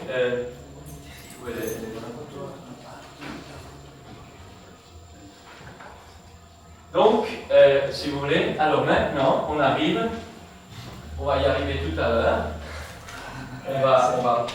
Alors, une fois que vous avez compris ça c'est la structure biblique que je viens de vous montrer, vous allez comprendre ce qui va suivre maintenant. Parce que là, on vient que d'effleurer, on n'a pas encore attaqué la bataille spirituelle de la délivrance. Je vous dis là, les bases. Alors, je dirais en conclusion, à votre nouvelle naissance, vous êtes délivré de l'emprise de Satan, vous avez été pris et transporté dans le royaume du Fils de l'amour de Dieu, et vous êtes assis en Christ dans les lieux célestes. En Christ, vous y êtes et tout est à vous. Mais vous avez quand même les pieds sur terre encore, et vous devez vous approprier ces réalités que Dieu vous a données en Christ. Et c'est là tout le problème, la transformation du caractère, la lutte contre la chair, et parfois la délivrance. Parce que l'expérience montre, et on va y revenir parce que c'est l'heure là, l'expérience montre que, on reprendra cela demain soir, l'expérience montre que par ma vie passée, et c'est là que vous allez comprendre le problème de la magie, c'est là que je fais le bonhomme, que tout à l'heure je vous ai parlé de l'homme extérieur et de l'esprit à l'intérieur. Eh bien, ayant vécu selon la chair, j'ai accumulé sur moi, selon le mal que j'ai pu faire, ou selon le mal qui a été dans ma famille, j'ai accumulé sur moi des influences. Par exemple, on voit très bien que, par exemple dans les divorces, vous avez parfois des divorces qui suivent de génération en génération. Mon père a divorcé, la belle-mère a divorcé, le truc a divorcé, ça suit comme des chiens dents. Ça s'appelle de l'hérédité occulte. Alors, il y a des pasteurs ou des gens qui refusent de dire, mais non, Jésus-Christ a été libéré de l'hérédité occulte. Tu as été libéré, c'est vrai, en Christ. Il faut que maintenant, tu l'établisses dans ta vie, tu prennes ton territoire qui t'a été donné. Et je dirais que c'est là que ça bloque dans le corps de Christ. C'est que tout le monde dise qu'il a la liberté, mais personne ne la vit. Et alors, moi, je peux vous dire, vous visitez les églises, vous avez des chrétiens lamentablement ligotés, vous avez des femmes de pasteurs dans la dépression, vous avez des pasteurs qui sont liés par l'alcool, ils ne le disent pas. Pourtant, ils sont libres, ils prêchent qu'ils sont libres, mais ils ne le vivent pas. Alors, il faut proclamer qu'on est libre, il faut le vivre.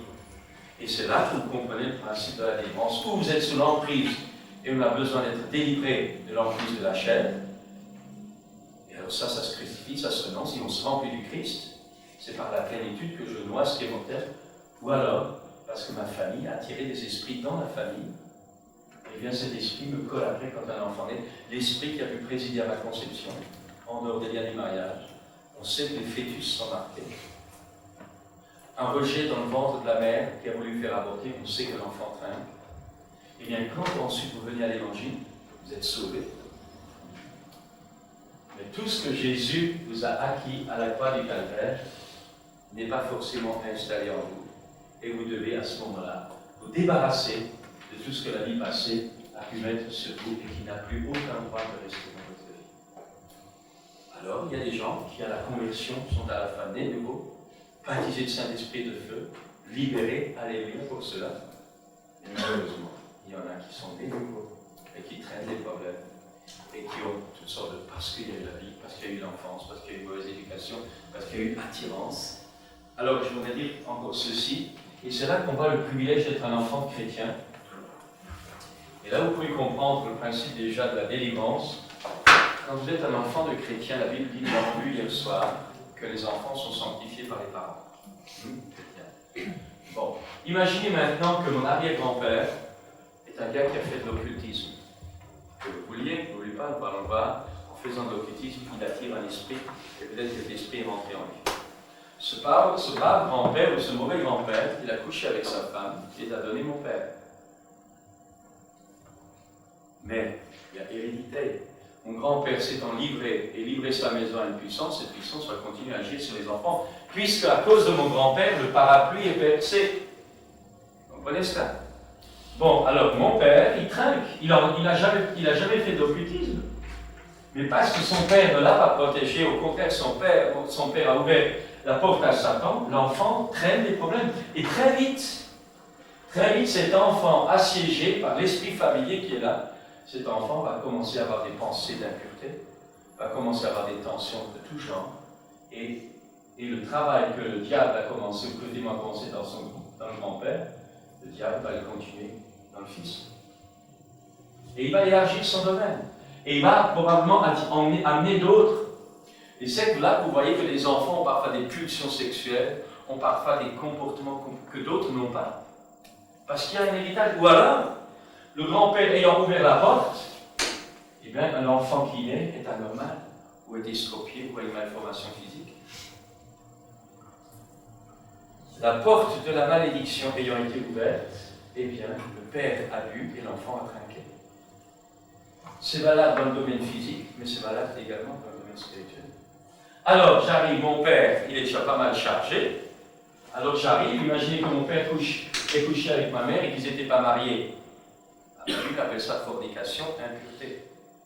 Alors, par rapport à tout ça, se rajoute encore une conception en dehors des liens du mariage.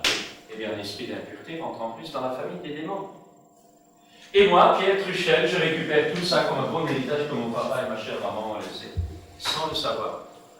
Sans le savoir. Je suis inconverti, j'ai des pulsions, je cours dès que je suis adolescent ou quand je suis gosse déjà, j'ai peut-être des pensées d'homosexualité, je ne sais pas d'où ça vient. J'ai des pensées, j'aime bien regarder des trucs pornographiques, j'ai peut-être des cauchemars la nuit, j'ai des pensées de tout genre, je ne comprends pas, personne ne me dit pourquoi, donc je crois que c'est naturel. Et je grandis là-dedans. Quand je deviens adolescent, je commence à avoir une vie pourrie, je commence à peut-être me lancer dans toutes sortes de choses, et puis tout à coup je me sens attiré par des médiums, on me conduit vers des cartes mensuelles, je commence à pratiquer l'astrologie, etc. C'est tout simplement tous ces esprits familiers qui sont dans la famille qui me poussent insensiblement à aller toujours plus loin. J'entends l'évangile, j'ai des difficultés énormes à me convertir, je voudrais croire, mais j'y arrive pas. Ça m'est jamais arrivé d'entendre des gens dire « J'aimerais croire que vous croyez, j'y arrive pas ». Mais alors ne soyez pas bêtes, quand quelqu'un vous dit ça, ça vous prouve qu'il est lié, il voudrait, il ne peut pas. Et là, vous devez, à ce moment-là, comment il faut faire? Vous devez lier ces puissances que vous discernez là. Parce que si l'homme ne peut pas, c'est qu'il ne peut pas. Donc s'il ne peut pas, c'est qu'il est lié. Donc je lie ces puissances, je ne peux pas les chasser si cet homme est inconverti, mais je peux les lier dans leur action d'aveuglement pour que cet homme puisse se convertir à Jésus-Christ. Alors, prenons ensuite que cet homme découvre Jésus-Christ. Il se convertit. Et à ce moment-là, il naît de nouveau. Ce que je te dis tout à l'heure, il naît de nouveau. Et son être intérieur reçoit la lumière et la vie, et Christ vient habiter dans son cœur par le Saint-Esprit. Et alors tous ces démons, ils sont où? Alors vous avez la théologie classique qui dit il est devenu chrétien. Tous ces trucs-là ont disparu. C'est facile de le dire, mais on aimerait bien le voir dans la pratique. Et on voit que dans la pratique, c'est pas si vrai que ça. Alors on dit, alors pourquoi ils n'ont pas disparu? Tout simplement parce que cet enfant, ou ce nouveau-né, est suivi depuis des générations au travers de ses parents, et les démons ne vont pas lâcher comme ça. Il est sauvé, mais maintenant on veut le récupérer. Jésus dira, lorsqu'un démon est chassé, il revient avec 7 autres plus méchants que lui. Là, cet homme, né de nouveau, qui était sous l'emprise de Satan, maintenant devient un ennemi de Satan. Dès que vous changez de camp, Satan devient votre ennemi. Donc, le gars va connaître toutes sortes de manifestations. Il va connaître les manifestations de Dieu, puisque maintenant il est né de nouveau, il est enfant de Dieu. Il sait qu'il a droit à l'héritage, puisqu'il est assis en Christ dans les lieux et qu'il a tout pleinement en Jésus-Christ, il le sait, mais il ne le vit pas. Alors, le bien qu'il veut faire, il n'y arrive pas, le mal qu'il ne veut pas faire, il le fait quand même. Alors, on lui dit, c'est la chair. Et c'est vrai, il y a beaucoup de parts de chair, que nous allons voir demain, parce que c'est par sa chair, par sa vie de la chair d'avant, qu'il a également attiré les esprits, pas forcément de ses parents, mais par lui, par sa propre vie d'avant.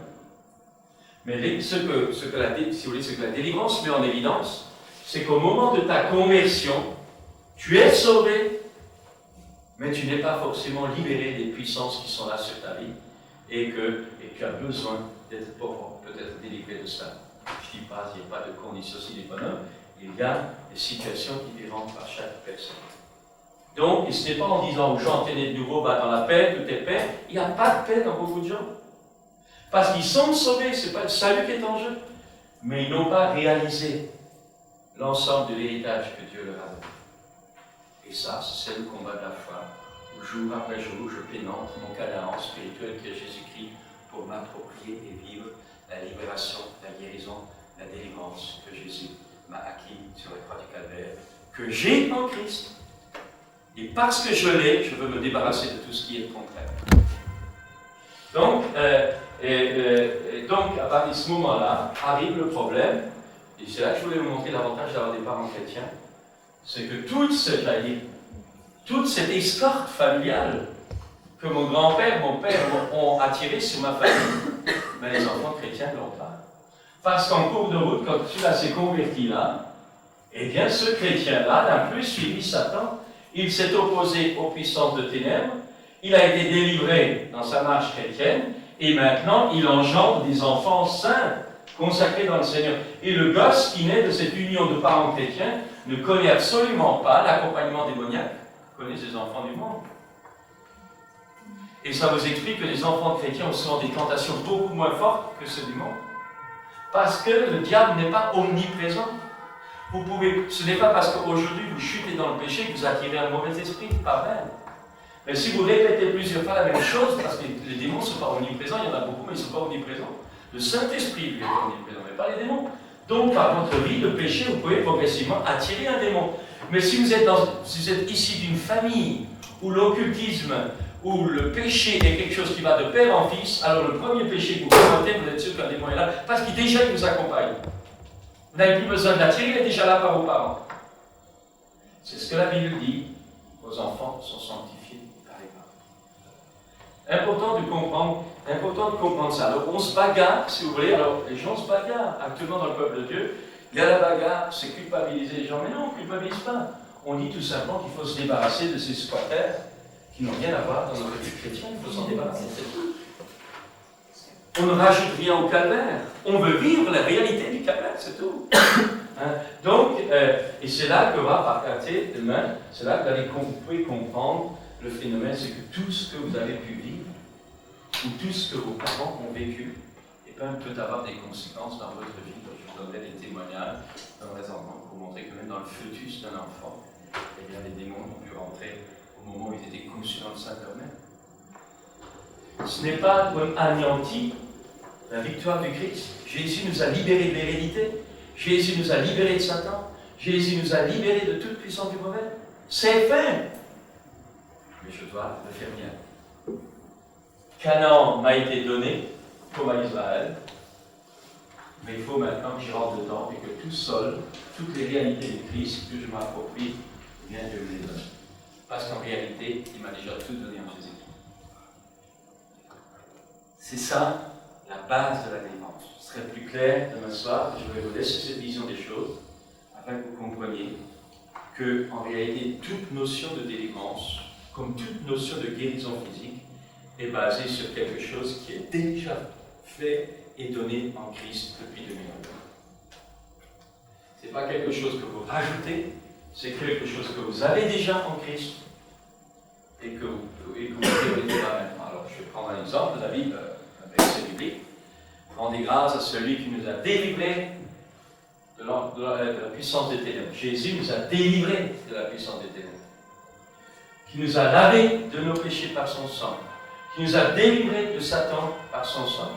Par les meurtrissures duquel nous avons été guéris. Tout ça, c'est fait.